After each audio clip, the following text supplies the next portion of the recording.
has the right to tell what they do not want to hear. CNN, MSNBC, Fox News. Tired of the same repetitive government narratives? Then wave goodbye to the distractions and rhetoric of corporate media. For this is Anti-Media Radio. I want to get the language right. The big government is in trouble. You're all a bunch of slaves! Bunch of slaves! What we need in the United States is not violence and lawlessness, but is love and wisdom and compassion toward one another. What's your definition of me? And now, here's your host, S.M. Gibson.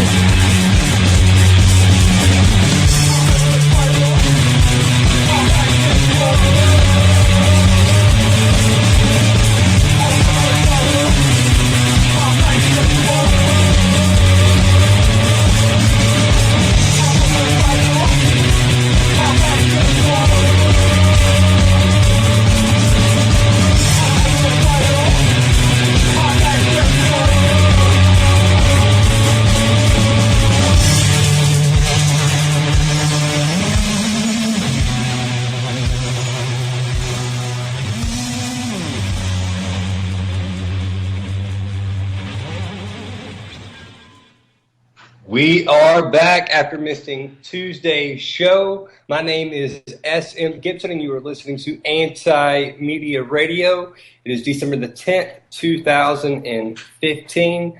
Joining in the studio with me tonight, our fantastic producer, Mr. Shannon Madden. Shannon, how's it going? Good evening, Mr. Gibson. How are you?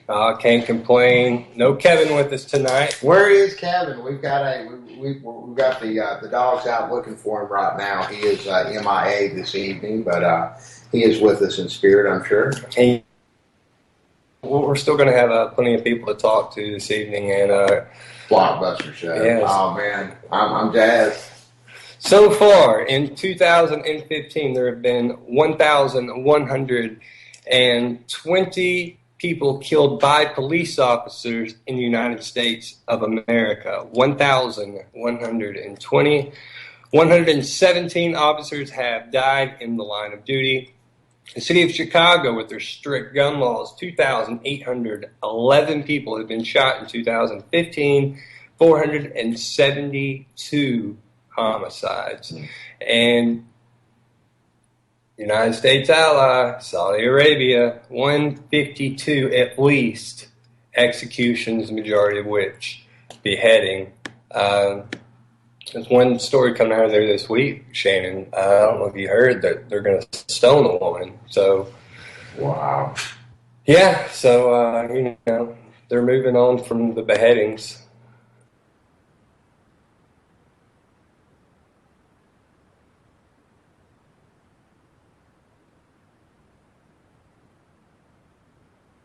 It was a letter I wrote, an open letter I wrote last week concerning Saudi Arabia and how I feel. It's not really how I feel. To me, it's just common sense. Is politicians that fear, fear, fear, war, war, war, ban this, kill that, are allies with Saudi Arabia. It's like, do they not see how exposed they are and how hypocritical they appear? It's part of the huge glaring reasons that you say it's all rigged. This is all a joke.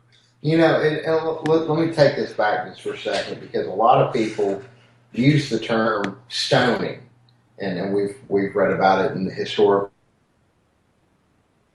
texts and things like that about stoning. And really, let me go ahead and break that down.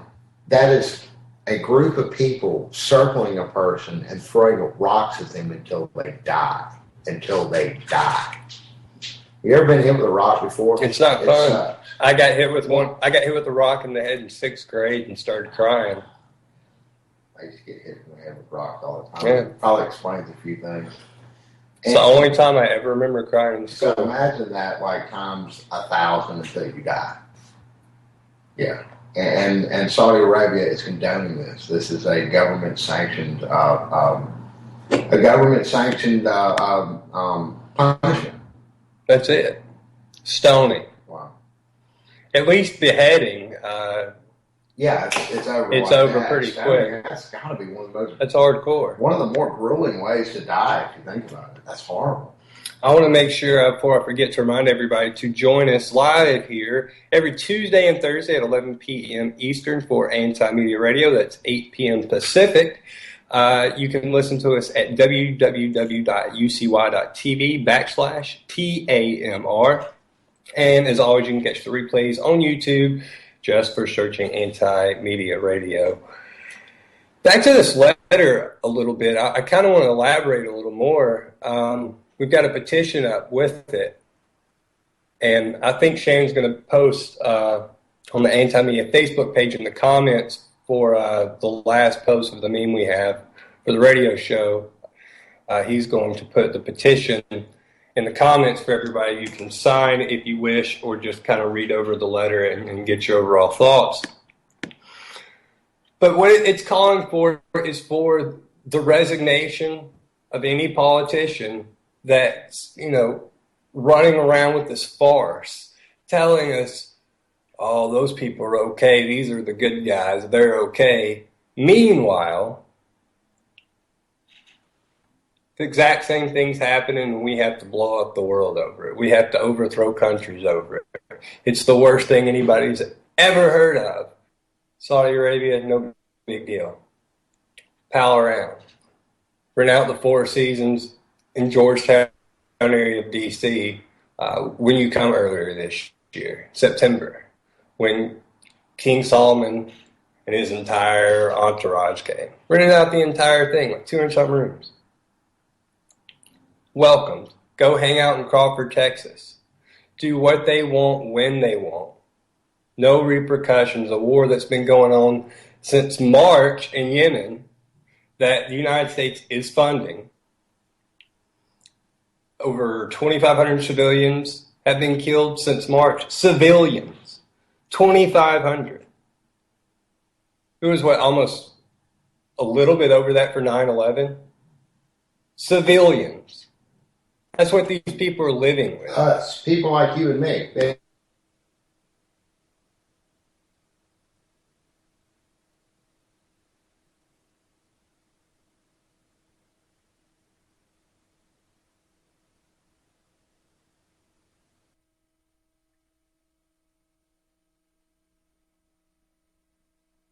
That's what nobody realizes. Everybody wants to demonize a group of people and think that, oh, they're so different, they're this, they're that. Okay, you know what? They may or may not speak a different language than you, but human nature is human nature. People are people. They just want to live their lives. They want to spend time with their loved ones. Hopefully they have loved ones. Hopefully they have families. That's pretty much everybody except for few crazy people, and in this country, the majority of which seek political office, apparently. But people want to be left alone. They want to. There's not hordes of people running in this country to attack it. We've got the San Bernardino thing going on, which we're going to get into a little bit later. Right now, I want to bring on the air one of the wonderful writers, Ms. Claire Burnish. Claire, how are you? I'm doing good. How are you? I can't complain. Good evening, Miss Claire. How are you? I'm good. I'm a little road weary, I have to admit. So where have your travels taken you? Where in America are you tonight? I am somewhere in Kansas. No specific location, somewhere in Kansas, because really everywhere in Kansas. Yeah, I get stuck in Kansas. It seems like I always end up in Kansas for some reason.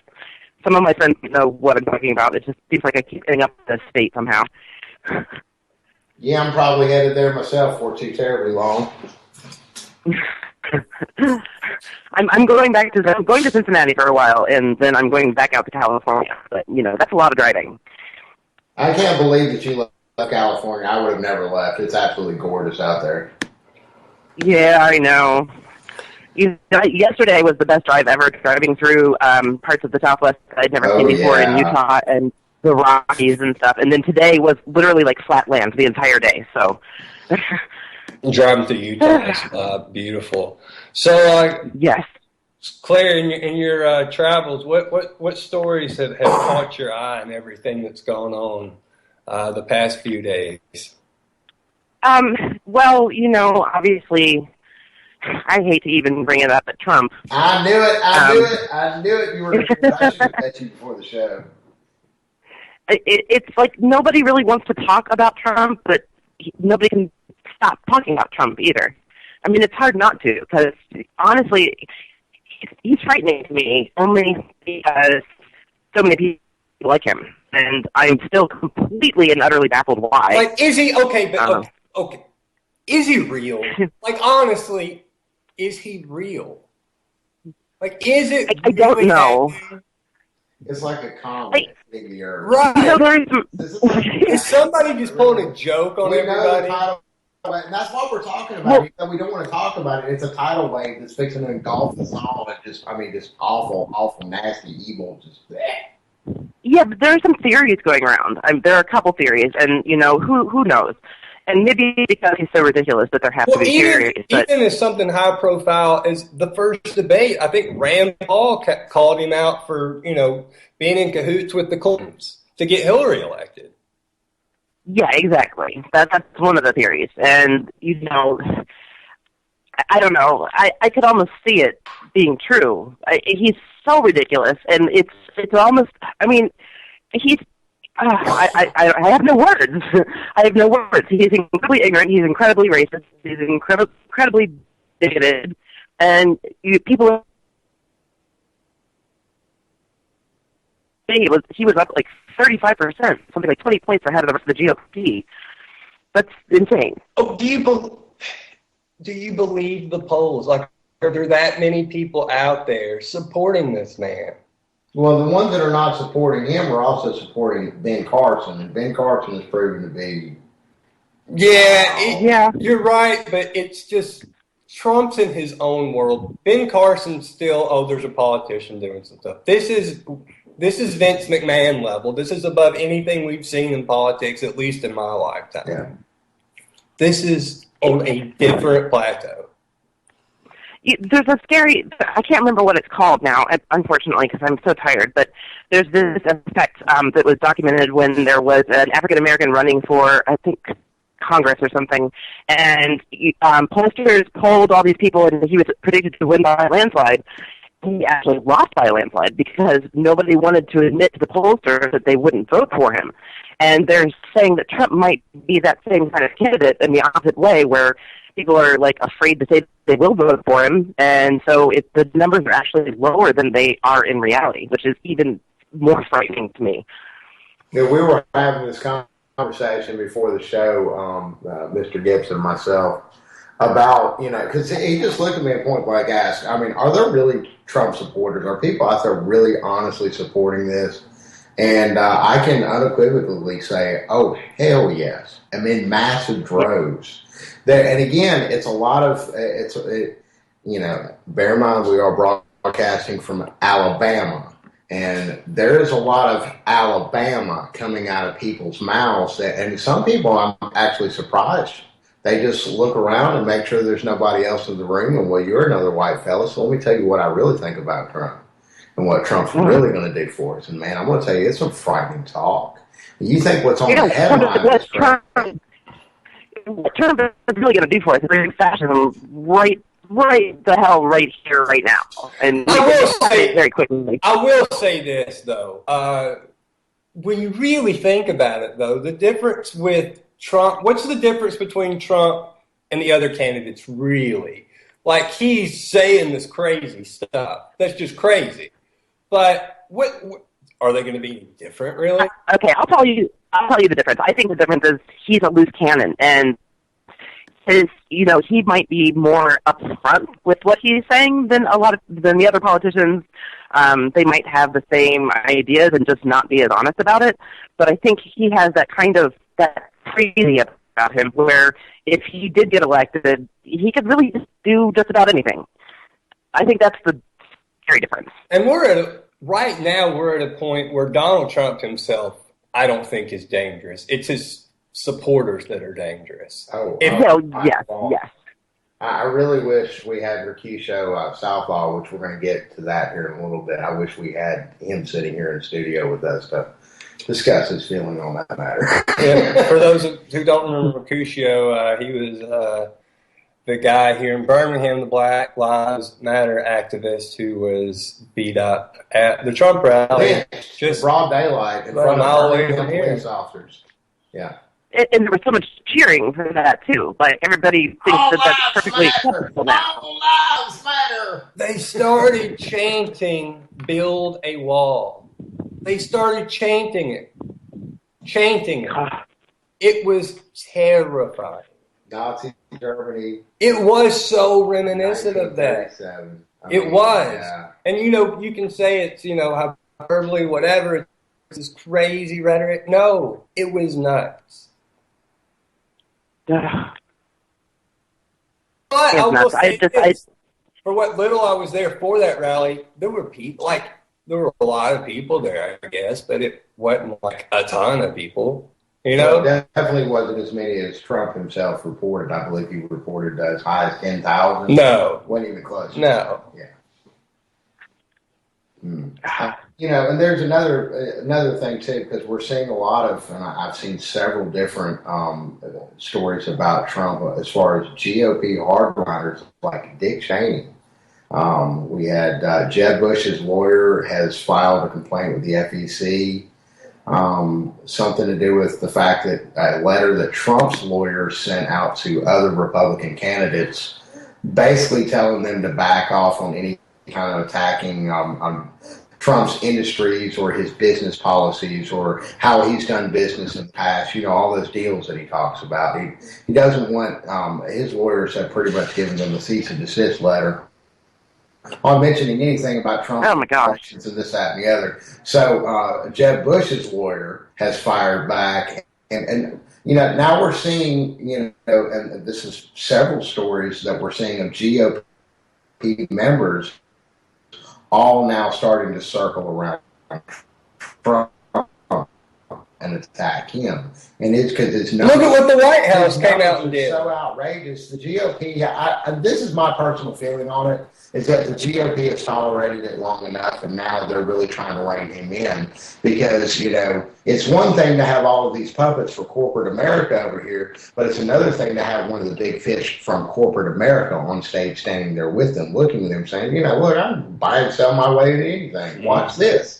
Hey, and look, we live in a world right now where InfoWars is getting better numbers than CNN, and we've got Trump going on there and talking to Alex Jones, basically having a 15 minutes of campaign time for Donald Trump. Yeah. Now, as to whether and again, that may speak more to InfoWars demographics. By and large, I know a lot of people that have voted historically GOP that also are subscribers to InfoWars, and there has been some good information that has come from Alex Jones and InfoWars. I'm not going to throw the baby out with the bathwater as it is, but anybody that's going to give him any kind of screen time and pretty much making an advertisement for his campaign. Yeah, I never would have thought that. We've extended invitations for Trump's camp just on a whim, just to see that, hey, if you want to go ahead and speak to one of your dissenting voices face to face in a rational discourse, here we are. Of course, we've received no reply, and there's a reason for that. Still welcome, Donald. Still welcome at any point in time. That'd be great. Oh, that would be awesome. Get Vince McMahon on here with him and get him to tell us it's all this big scam. One thing that I remember reading about, because I used to have to, in school, did a report on communism, and of course that led into a discussion about World War II and discussion about Hitler. And I learned at a young age that Hitler used to watch himself in the mirror when he got it on with the leg. And I guarantee Donald Trump has a mirror somewhere around when he's getting Nothing would shock me. Have you ever seen his wife? She's not bad. She's pretty. She's not bad looking. We lost Claire's connection, but we're going to try to get her back. But if we don't, thank you so much for calling in tonight, Claire. Yeah, who is it? Like, I don't get it. Like, Trump, he's not real. Like, it's not real. Oh, yeah, he's all too real, my friend. And that's the thing. He is corporate America. But is he? He is representative of what? He's going back and forth, though. Okay, you've got the crazies like Dick Cheney, like calling him an extremist. Like, they're calling each other names now. Like, the fascist dictators calling out the fascist dictators. I think more so, and we probably saw it a great deal with Bush. We definitely saw it a great deal with Bush. But Donald Trump pretty much is the personification, pretty much every single characteristic of what the rest of the world does not like about America. And it's all wrapped up into one Donald Trump. And that's why the idea of him as a president is so scary. Now, he has done business internationally for quite some time. I don't know if that's a good thing or a bad thing either. You know what I'm talking about. Right. He's had a lot of failed business ventures. Just like George W. Look, when it comes to running a business, he's obviously been successful with that. But that's not what we're talking about here at all. We've got Claire back on the line now, and also I'm going to go to another caller as well, area code 252. Welcome to Anti-Media Radio. Tell us your name and where you're calling from tonight. I'm calling from North Carolina. How's it going? What would you like to talk about? So many things to talk about. I don't even know where to start. I'm not exactly sure what topic you're on now. Are you voting for Trump? Yes or no? That's really, I mean, it's all Trump all the time here now. Jeez. Well, okay. I guess you could talk about Trump and the Islamophobia, I guess. Okay. Well, I mean, we can talk about it. There's so many different things to talk about with Trump. Islamophobia is definitely one of them.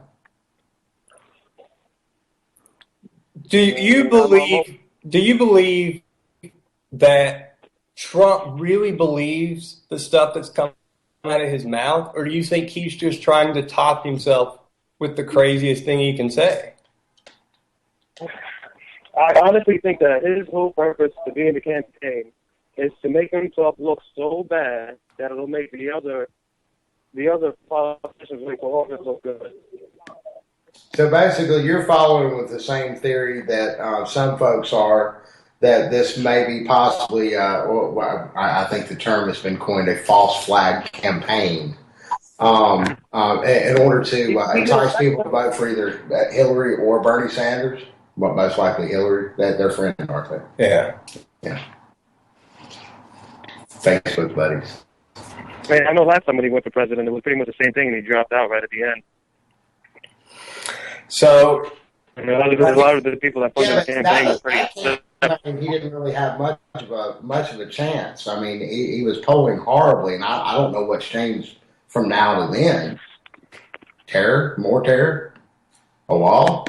I guess. I mean, that's all he had to do was just start talking about a wall, and bam! I mean, his numbers are through the roof. And it didn't really start until he mentioned something about a wall. And I think it was just something he was just mumbling on about. Because the Mexicans, we got to do something about the illegals and a wall. We can build a wall. Hell yeah, build a wall. Yeah, that's it, a wall. I could have thought of that. What's that going to accomplish? Maybe I should run for president. People are so controlled by fear. It's so obvious. Like, everybody knows what's going on. Even people with Hillary, they're like, nah, she's a hawk. She's a warmonger. Mm-hmm. Democrats are saying that, like these, establishment goons. Yeah. They're saying this. The cat's out of the bag. I really think it's that anger and that frustration by people that aren't looking past anything other than the screaming and the personality. That's what's got people gravitating towards Trump. They're fed up with this whole establishment thing. He's got his own money. He don't have to worry about this or that. They don't care what he's saying. He's not controlled, as they say. Area code 551. Thank you for calling into Anti-Media Radio. This is your host, S.M. Gibson. Tell us your name and where you're calling from tonight. Hey, everybody. It's Luke calling from New Jersey. From New Jersey. How you doing? Pretty cold, man. It's nice. How you guys doing? Can't complain. What would you like to talk about tonight? What's on your mind? Well, I think you guys are going to hate me, but I want to talk about Trump, but I'm on the other side. I'm actually supporting what he said. So you're supporting Donald Trump? Yeah. And the funny thing is I'm Hispanic, if you notice already by my accent. Okay. I actually... So what is it about Trump that you go, okay, this is the guy for the United States? Well, the first thing that I like about him is that he's not receiving any punishment. He's not receiving money from nobody except from himself. You know, it's pretty fun that you see he's selling caps, he's selling shirts, he's selling stickers to get some money to run for the campaign. And that's pretty interesting because if you know that, I bet you guys know, everything in this country is already settled between certain families. So it's fun when you see somebody that is not as wealthy as the Rothschild or the other people, but is doing something to make a difference towards the ones that have and want to keep it low, and towards the other people that are just like you and me, that have to go to a job and do certain things to have a certain kind of life. You know what I'm saying? Well, let me ask you a question, because you did mention at the beginning of the call that you are of Hispanic descent, correct? Excuse me? So that means you're not originally from America, correct? No, I'm not originally. So you've heard everything that Trump has had to say about immigrants and people such as yourself and your family who have immigrated from other countries here. You have heard everything he's had to say, right? Yes, I recall what he said, and actually he said most of the people that are coming to this country, and he said Mexico, and well, basically he just pointed out Mexico. They were not good people. Well, true and not true, because if we look back at the beginning, whoever came to this country at first weren't nice people either. So America was based upon those same things, you know. All the states were coming, and the first that came here were refugees.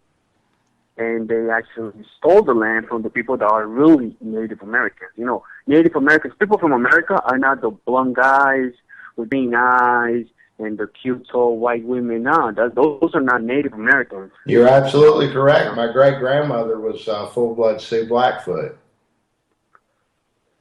Excuse me? I said my great-grandmother was full-blooded Sioux Blackfoot on my father's side. Great. Those are like the real people. Those people could sue for their own right. You know, their right for their land. You know, in my country, you haven't sue. You know, so, we have.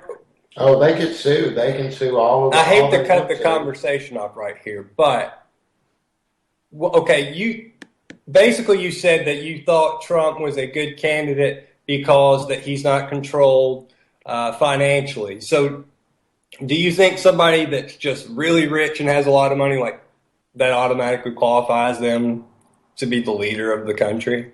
Or better yet, do you think that also qualifies them to not accept any money that is freely given to them to use? Because I'm going to tell you right now that Trump is definitely not completely campaigning on his own dime. Let's get that straight right now. We'll pull up whatever financial. But he doesn't need. But it's true. He doesn't need. He doesn't need it. Like Ross Perot didn't need it. In fact, Ross Perot didn't need it so much that he didn't even kowtow to the money that's already existing. Michael Bloomberg's done the same thing in New York. The Democratic or the Republican Party, money that's already set up in coffers for party members that are registered with the party to run with the party's affiliation. He's using some of that money. Let's not be mistaken. Now, that's neither here nor there because all candidates are using that money. That's why they subscribe to the Republican and Democratic Party. That's kind of one of the things that killed Rand Paul, if you want to get down to it. And is now a Republican yes man. And Rand Paul, kind of needed the prestige and the fact that you also have people that are hardwired to vote either Republican or Democratic in this country. All of that aside, though, I still am having a hard time understanding, if you've listened to everything that Donald Trump has to say about immigrants in America, and that currently, I mean, that pretty much includes all the immigrants that live here now. And of course, he is saying Mexico, and the word Mexican is being bannered about, but the American public doesn't differentiate. When I say American public, primarily, the whites and blacks that live here in America don't differentiate Hispanic folks as far as, being from Mexico or being from different parts of Central America or South America or, Guatemala or Costa Rica, whatever the case may be. They just see Mexican, and they all get lumped under this one term. And I'm sorry, that's just that. I know it's not correct, and I have various Latino friends of mine that are from different regions, and they're very proud of the regions that they're from. But this isn't just about the Mexican people. This is about all immigrants, particularly coming south of the border from here. That includes Mexico, Central America, South America, so on and so forth. Trump wants to not only to get them all out, and that includes some of the ones that are living here now, such as yourself. And that's unless you were born. Were you born on American soil, or were you born elsewhere? Is he still there? Looks like we had to move on to callers. I'm sorry to hear that. But yeah, I mean, it really is. I mean, it just blows me away. It absolutely blows me away. It's insane the way people treat. I tell you what, right now I want to bring on the editor-in-chief of the Fifth Column News and a journalist with Anti-Media, as well as a number of other publications, Mr. Justin King. Justin, how you doing tonight? Pretty good. How are you doing? Can't complain. All right, we're on the topic. Let's do it. The latest Trump ramblings. What are your thoughts about all the we're going to ban all Muslims nonsense? Yeah, Trump is the scariest candidate we've ever had. Thank you. I'm glad somebody said it. He's somebody that the more you watch, the more you listen to what he's actually saying, and the voter base that he's pulling together, it's terrifying. And there are a lot of people that say, well, at least we know he won't be in the pocket of the billionaires. You're cutting out the middleman. That's what I've said the entire time. That's it. Yes. I mean, you're just, he is the person, he's like the personification of the people that have been buying the government. So now you're just going to elect him directly. And he admits it. Yeah. Yeah, he said he's using, basically that's what the money that he's campaigning with right now is the money he normally uses to buy and sell candidates left and right. I mean, I'll give him this, like the one thing about him that's like, okay, so this is finally happening, is we have we're like, politicians lie to us. Why don't they just tell us all the horrible stuff they're going to do? Well, he is. He's telling us all the horrible stuff he's going to do with no filter and apparently with no middleman in between. Yeah, I mean, the man, like, I can't even, I did find something, in fact, Gibson sent it to me, that I do actually like about Trump now. But it's one thing, and he did it 20-something years ago. So, other than that, I mean, the man it's absolutely horrible. I mean, you have a choice on the Republican side of the aisle. If there are any of you listening, understand, you can support Donald Trump, or you can support the Constitution. You can't do both. Yeah. Nothing this man wants to do is even remotely in line with the Constitution. So. And he's doing it all under, I'm going to take care of business. I'm going to keep us safe. And then says, look, we're going to do whatever we want. We're going to turn it completely Orwellian. It's going to be London. There's going to be CCTV everywhere.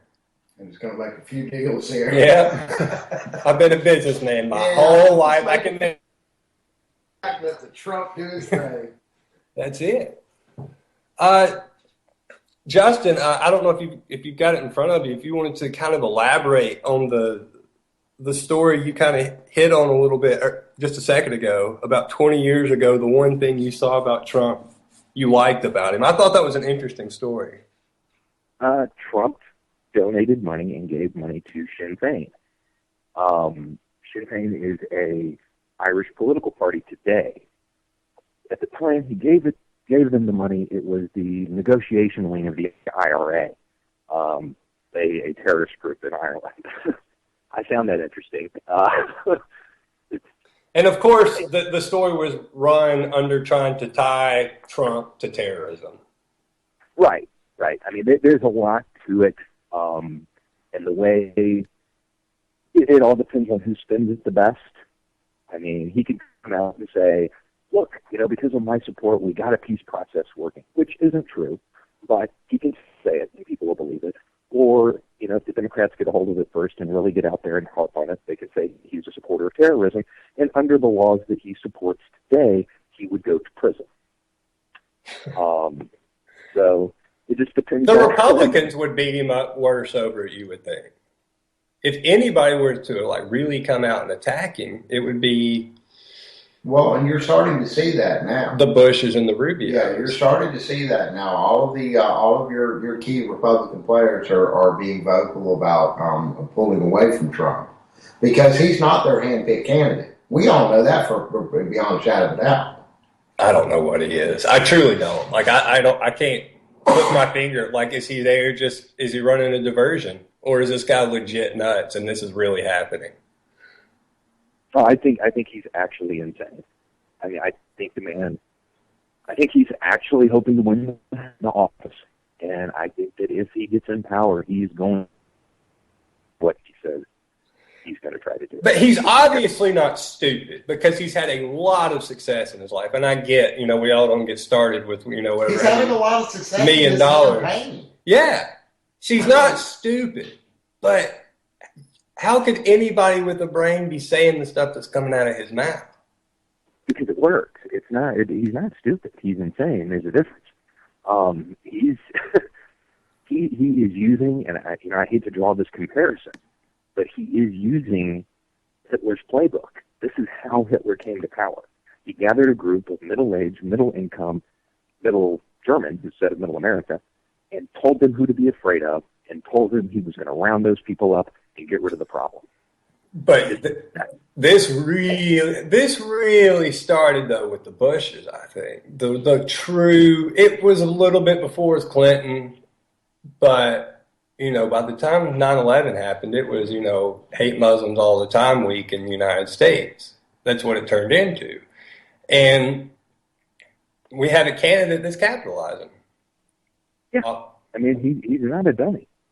And it started off with the immigrants. That was the rhetoric that really kind of started perking up some of those ears, those tired, weary ears of seeing these people of other colors and other denominations moving into their neighborhood. No, we can't have none of that. Wait a minute, this guy over here is talking about a wall. What's that about a wall? Oh, that's Donald Trump. I know him. I saw him on TV once. And unfortunately, that's the voter base we're talking about. That's their thought process. And there's a lot of them. Yeah, it's terrifying. The only good thing about it is that his voter base so far, they're very active and very vocal and very loud on Facebook and stuff. So, when it comes time, they don't actually go out there and cast their ballot. So that gives me a little bit of hope. But something tells me they will for this guy. Like Mitt Romney, who's going to get out of their stop watching Netflix that day to go vote for Mitt Romney. But Trump, he's got people chanting to build a wall and to keep people out based on their religion. Well, it is what it is. All lives matter. Oh my goodness! But I definitely see, and the other thing is, every poll that I've actually seen, that in every prediction I've seen by people that have actually predicted successfully in the past, shows if Trump wins the primary, the Democratic candidate, whoever it is, in fact, I saw one of them that made up a name, sweeps and wins the election. I think it would be the highest turnout ever. I think people that just never voted a day in their life, one way or the other, they're going to vote. Oh, yeah. I mean, I actively oppose voting in just about every form imaginable. If Trump is a candidate, I will show up to vote against whoever the hell I'm against it. And I'll vote for whoever is running against him. I don't care who it is. He is the biggest threat to this country, to the freedom of this country, is Donald Trump. Wow, the biggest threat to the freedom of this country is Donald Trump. That's a scary thought, considering the power that he has right now because of the people that follow him. Well, that's also a scary statement considering the president we have now. Yeah, I don't know. I mean, as crazy as our last few presidents have been, like I haven't seen anything on this scale, and I haven't seen anybody that had the. I personally don't see him as charismatic, but a lot of people do, and nobody. You know, we had Bush, who not a very charismatic individual, but good at administration. And then we had Obama, who is charismatic, but not very good at administration. This guy's both. He is organized, and apparently he has found a niche audience that he can mobilize, that's terrifying. It is really scary. But it doesn't even feel like a niche audience at this point. Like, it feels like Well, I mean, the scary part about it is here we're talking about this niche audience, and we just answered a call from a young Latino who's hell-bent on Trump. And when you try to narrow down exactly why, I mean, if that's really what it boils down to. Well, you know, he didn't name my country specifically, this country I'm from, you know. Didn't really, you know, I mean, he has his own money. He doesn't need to accept any kind of money from corporate America because he is corporate America. Yeah, that's a great idea. Like, I don't know what he said that's crazy. Like, I still cannot get past. There's Americans applauding that praise freedom fries, 9/11, whatever, 4th of July. And he said a certain religion cannot come in the United States. That's over. Like, that's game over. Bonkers. That people support that. Well, it is what it is. But I do have a piece of, I don't want to say funny news because it stems from something horrible. The outcome was pretty entertaining.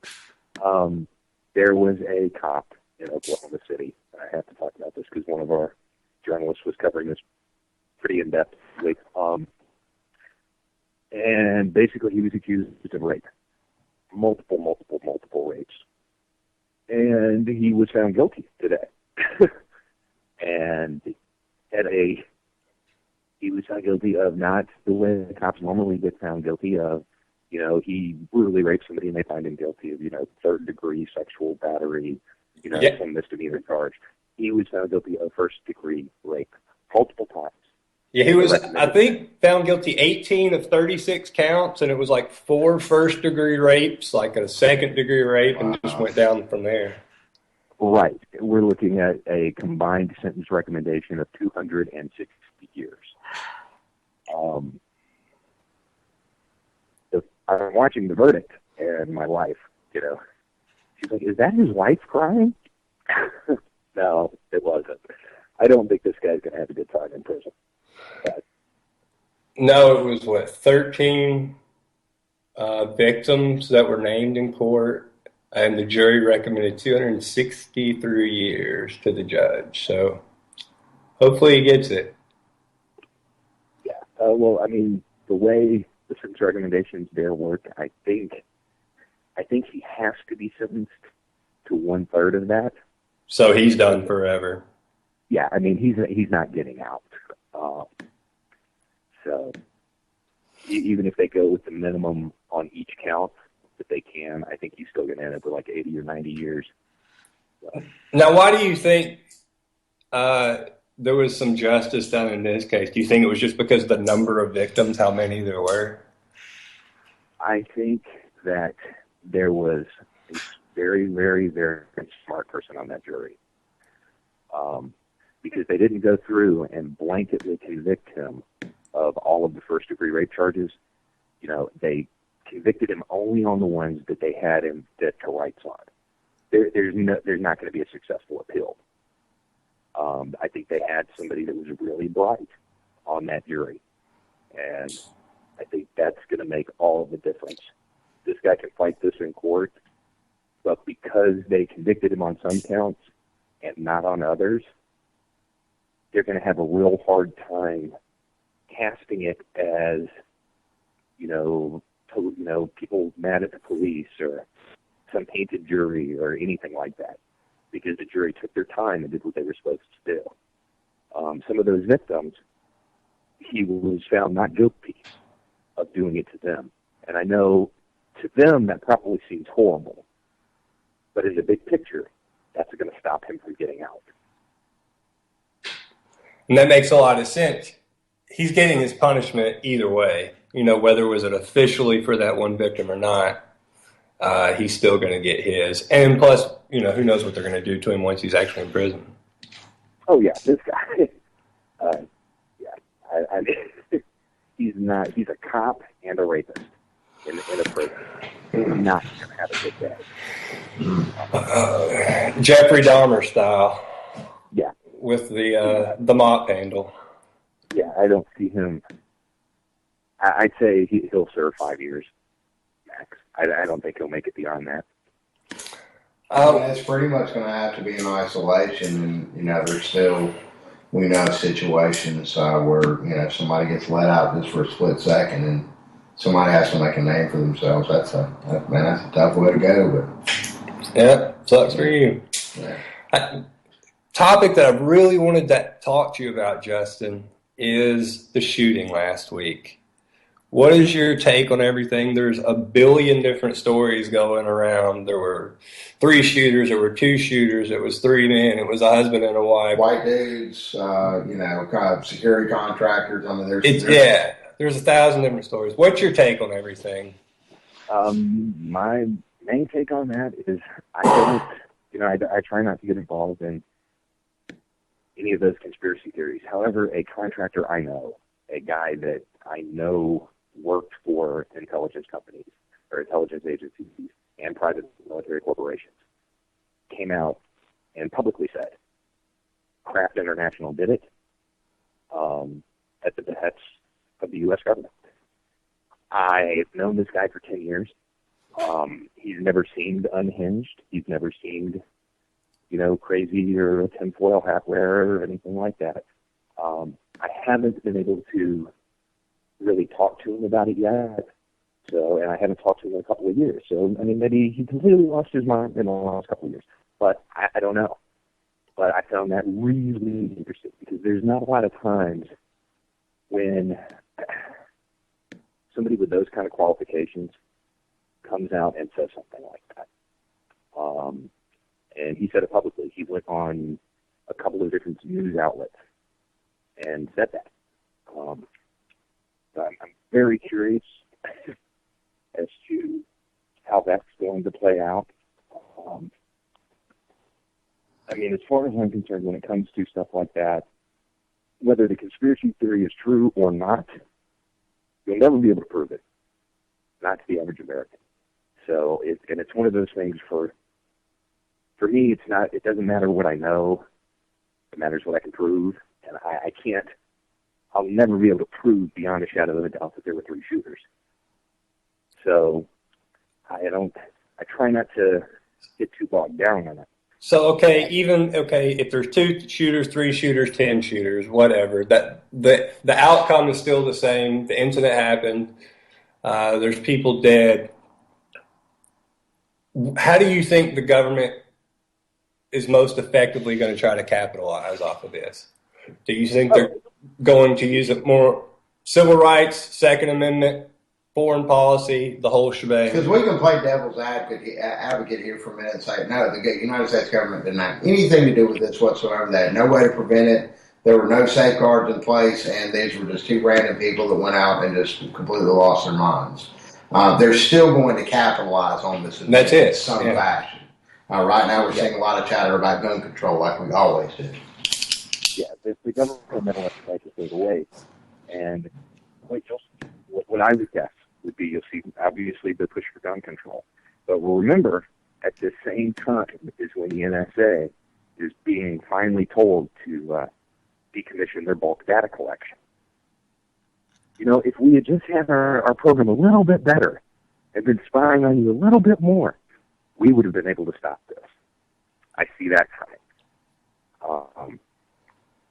Those would be the two main ways. Of course, Trump and his crew are going to say, more Muslims.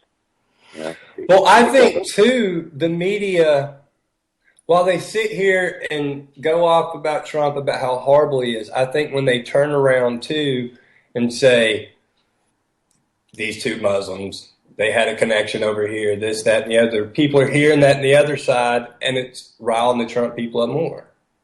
Right. And the connections that I've seen so far have been very, very, very weak. I haven't seen anything concrete come out. Oh my God, this guy went to Saudi Arabia. Well, yeah, he's a Muslim. He's required to. It's he has to make a pilgrimage. He's got to go to Mecca. If you find a Muslim that's his age that hasn't gone, that means the guy's intentionally trying to stay off a list. And if he's somebody you actually need to watch, the fact that he went to Mecca is not damning evidence to me. But we'll see how it plays out. You there? Yeah, I'm here. Okay, sounds like we're having a little bit of connection. What do you think about the plot they stopped in 2012, supposedly, in their connections with that group? Through what, a convicted guy they've already got locked up? Yeah, well, a guy that they've already got locked up came forward and said, hey, we talked to these people, blah, blah, blah, blah, let me give you some evidence. In the federal system, there's a program called the Rule 35, which allows him to get a 50% time cut for giving evidence like that. I don't really put a whole lot of stock in it. The idea that a terrorist who was ready and willing to commit a terrorist attack and ready to die for his cause is suddenly going to voluntarily provide information to the feds, I'm not really buying it. Especially because he has something to gain from it. Right. If he's giving them anything, he's giving them information that's probably not 100% accurate, and it's already dead in the water. When it comes to interrogations on a battlefield, anything that's more than 24 hours old, you can disclose because the battlefield changes so much. If he's giving them information, it's not going to bust anybody new, and it's probably not true. But the FBI said it, so it would be okay. Trust it. How much of this do you think is just being wound up to keep people terrified? All of it. Terrorism, the way terrorism works is it's designed to terrorize you. It's designed to keep you scared, to influence your government to do certain actions. Right now, the Islamic State wants to provoke a response. It wants to get U.S. troops, U.S. airstrikes going in Syria. That's their goal. At the same time, the U.S. government thinks this is a good idea because we don't have anybody with any military experience on the national level. They have no idea that they're actually contributing and giving in to Islamic State strategies. Because when they get U.S. troops on the ground and they get those airstrikes going, the far enemy is here. The U.S., the great Satan, they're here. They can bring in those foreign fighters. They can recruit them the same way they did in Iraq. And, the fact that we don't have anybody that understands this even though it's written in every terrorist textbook, every textbook on terrorism ever written explains this, and nobody at the national level seems to get it. Scares me. Well, and what's even more scarier is maybe the possibility that they do get it, and this is all done intentionally. I always have a hard time with those. I do. I think it's more incompetence, collective incompetence. I mean, if you look at the candidates we have now running, the most militarily experienced person is the person that walked into the recruiter's office to fill out their forms to get out of the draft. Now, speaking to the incompetence, though, what do you think about, I think we've talked about it before, but the Wesley Clark deal, talking about the 7 countries, blah, blah, blah. They've obviously got a plan, especially right now, to take out Assad. Yeah. So do you think that maybe that leans towards them using this fear to accomplish whatever that's about? Well, it's there's 2 sides to that. One is that plan was drawn up by DOD, the Department of Defense. The politicians are trying to put it in action. Why does DOD want it to do? For economic interests, and DOD expanded way beyond defense. They've expanded into a neo-colonial type of environment where they want to protect all of America's interests, not just militarily. And this is about a natural gas pipeline and central banking. That's the reason we want to get rid of this country. That's why we want Assad out. Now, that strategy being in place, and the politicians trying to execute that strategy, that doesn't mean that they understand the tactics on the ground. And I think that this would be a failure if we actually do put boots on the ground in significant numbers. I think we'll do exactly what we did in Iraq. We'll destabilize the government. We'll put in a new government. It'll be on the verge of breaking up, and a new radicalized group will emerge. And we'll have a reason to go in and, destabilize another country. Now, do you think, this is just me saying this off the top of my head, do you think it's possible that the plan could be to destabilize Syria exactly the way Iraq is? Everything's up in chaos. You've got Iraq and Syria, and there's Iran. And they finally have an excuse to start something. Does that start bleeding in over there like it did with Syria? Iran's next on the list. It would be the next logical, stepping stone. I don't think they thought that far ahead. If they had, because they can actually have their pretext for attacking Iran anytime they want it. Those people that have heard me talk before, I'm a big supporter of Kurdish independence. A big chunk of Kurdistan is inside of Iraq or Iran. So if we recognized an independent Kurdistan, a little chunk of that would be in Iran. The Kurds would want it. The tension would be there. We would have a really good pretext for destabilizing and even invading Iran. So, again, the strategy is there, but the people executing the strategy aren't of the caliber to capitalize on it.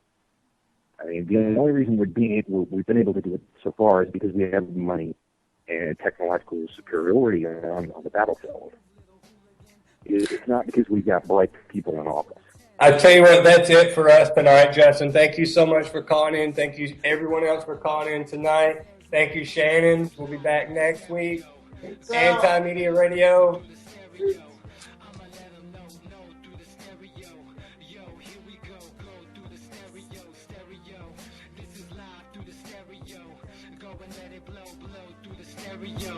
I'ma let them know through the stereo. Yo, here we go through the stereo.